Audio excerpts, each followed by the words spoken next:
हैं अजीत पवार के निधन के बाद आज शपथ लेंगी सुनेत्रा पवार। बड़ी जानकारी देते हैं, उनकी पत्नी सुनेत्रा पवार आज शपथ लेंगी। महाराष्ट्र की पहली महिला उप मुख्यमंत्री बनेंगी सुनेत्रा पवार। आज शाम को हो सकता है शपथ ग्रहण समारोह। शुक्रवार को हुई एनसीपी की बैठक में ये फैसला लिया गया। बड़े बेटे पार्थ पवार को भेजा जा सकता है राज्यसभा।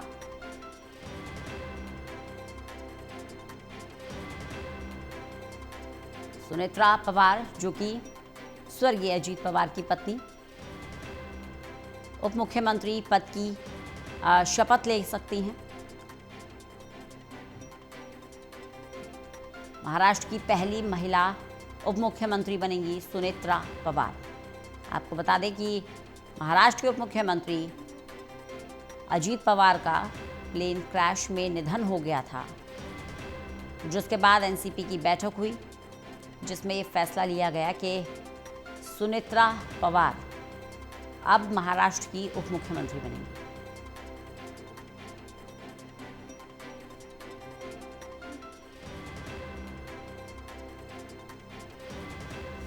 ललित नारायण कांडपाल हमारे साथ, हमारे असिस्टेंट एडिटर जुड़ गए हैं ज्यादा जानकारी के साथ।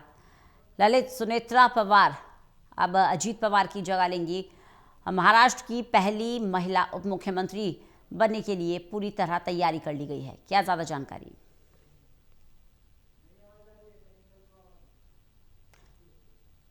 ललित, आप सुन पा रहे हैं मुझे? लगता है तकनीकी खराबी के चलते संपर्क हमारा टूट गया है। तो सुनेत्रा पवार उप मुख्यमंत्री पद की शपथ लेंगी। ललित नारायण कांडपाल एक बार फिर से हमारे साथ, हमारे सहयोगी जुड़ गए हैं ज्यादा जानकारी के साथ, हमारे असिस्टेंट एडिटर हैं। ललित, आज सुनेत्रा पवार उप मुख्यमंत्री पद की शपथ लेने वाली हैं, क्या जानकारी मिल पा रही है इस शपथ ग्रहण को लेकर? कल मुख्यमंत्री देवेंद्र फडणवीस का इस पूरे मामले में बयान आया था कि अगर सुनेत्रा पवार उप मुख्यमंत्री बनती हैं तो उनको किसी भी तरह की कोई समस्या नहीं है। और इसी को लेकर जो है आज 2 बजे एनसीपी के विधायकों की और एनसीपी के विधानसभा परिषद के सदस्यों की जो बैठक होने जा रही है, उस बैठक में जो है आखिरकार जो है सुनेत्रा पवार को जो है चुना जाएगा, नेता विधायक दल का नेता चुना जाएगा और उनको पार्टी की कमान भी दी जा सकती है।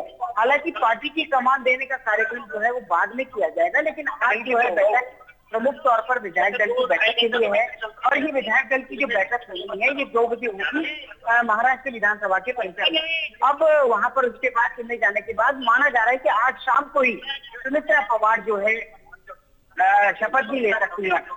रंजना, एक सबसे बड़ा दिलचस्प और टेक्निकल फैक्ट यह है कि इस पूरे मामले में जिस तरीके से अजीत पवार के पास वित्त मंत्रालय था और वो बजट की तैयारियां कर रहे थे, तो सवाल ये है कि क्या वित्त मंत्रालय अभी भी सुनेत्रा पवार के पास ही रहता है या पवार परिवार के पास ही रहता है?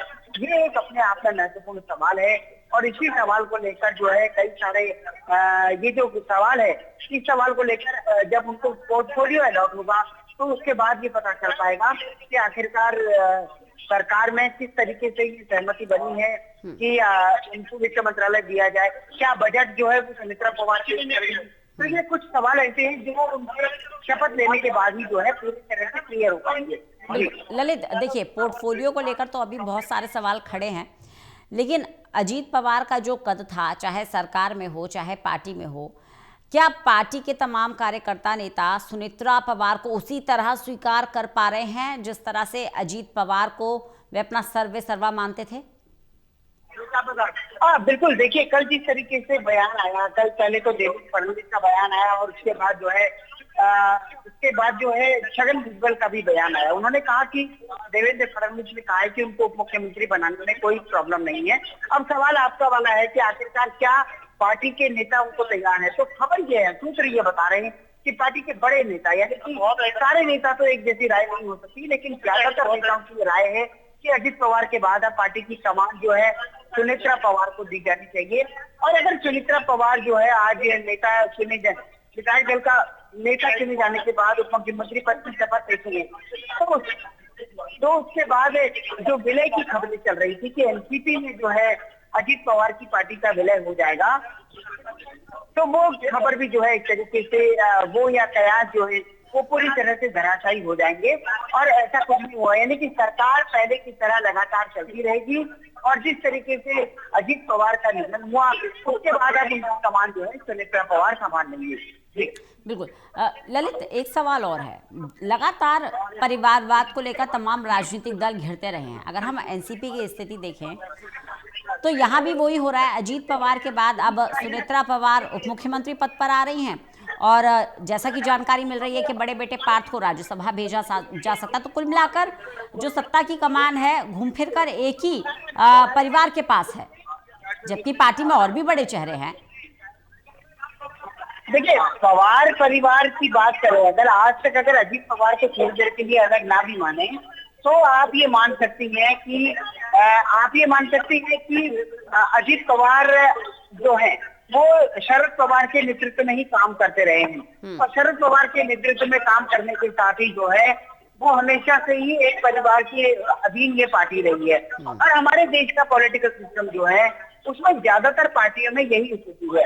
अब वो भले ही समाजवादी पार्टी हो, लालू प्रसाद यादव की पार्टी हो, शरद पवार की पार्टी हो, या फिर अब ममता बनर्जी की पार्टी हो, जिसके बाद उनके भतीजे जो है अभिषेक दत्त, वो जो है सक्रिय तौर पर आगे बढ़ रहे हैं। सेकेंड लाइन लीडरशिप का कहीं कोई नामो निशान नहीं है। अकेली भारतीय जनता पार्टी है जिसमें इस तरीके की सेकेंड लाइन लीडरशिप दिखाई देती है, जो कि आने वाले समय में पार्टी की कमान संभालेगी। और अगर देखा जाए तो युवा चेहरा पार्टी ने दे भी दिया है। लेकिन दूसरी पार्टियों में तो उसी तर्ज पर जो है एनसीपी का भी स्थिति दिखाई दे रही है कि अजीत पवार गए तो उसके बाद अब सुनेत्रा पवार ने पार्टी की कमान संभाल ली है। अब ये देखना ये होगा कि क्या उप मुख्यमंत्री पद का पद संभालने के साथ ही पार्टी की कमान भी सुनेत्रा संभालती है या नहीं संभालती। बिल्कुल। ललित देखिए, ये जो सिचुएशन है ना, ये बहुत ज्यादा चैलेंजिंग भी रहने वाली है, क्योंकि सुनेत्रा पवार राज्यसभा सदस्य रही हैं। तो कुल मिलाकर कार्यकर्ताओं में बहुत ज़्यादा वो देखी नहीं गई हैं। गई भी हैं तो एक आध पार्टी मीट में भले ही गई हूँ, बहुत ज़्यादा कार्यकर्ताओं के बीच में जाना या उनसे संवाद साधना, ऐसा सुनेत्रा पवार के साथ नहीं देखा गया। सेम अगर आप पार्थ पवार की बात करें, जो कि बड़े बेटे हैं अजीत पवार के, उन्हें भी अब राज्यसभा भेजा जा रहा है, जबकि वो भी बहुत ज़्यादा सक्रिय नहीं रहे हैं। अब एकदम से ये बड़ी चैलेंजिंग सिचुएशन एनसीपी के लिए भी होने वाली है। होल्ड पर रखा है, कृपया लाइन पर बने रहें। The person you are speaking with has put your call on hold. Please stay on the line.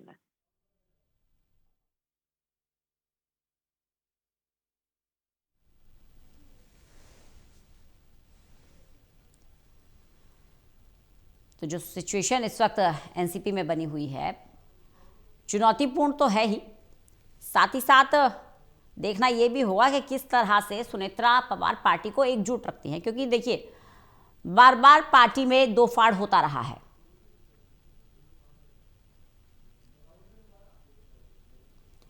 अब अजीत पवार का निधन हो गया है और अब सवाल यह है कि एनसीपी का बड़ा चेहरा कौन होगा। तो वो कमान दी जा रही है सुनेत्रा पवार को, जो कि अजीत पवार की पत्नी है।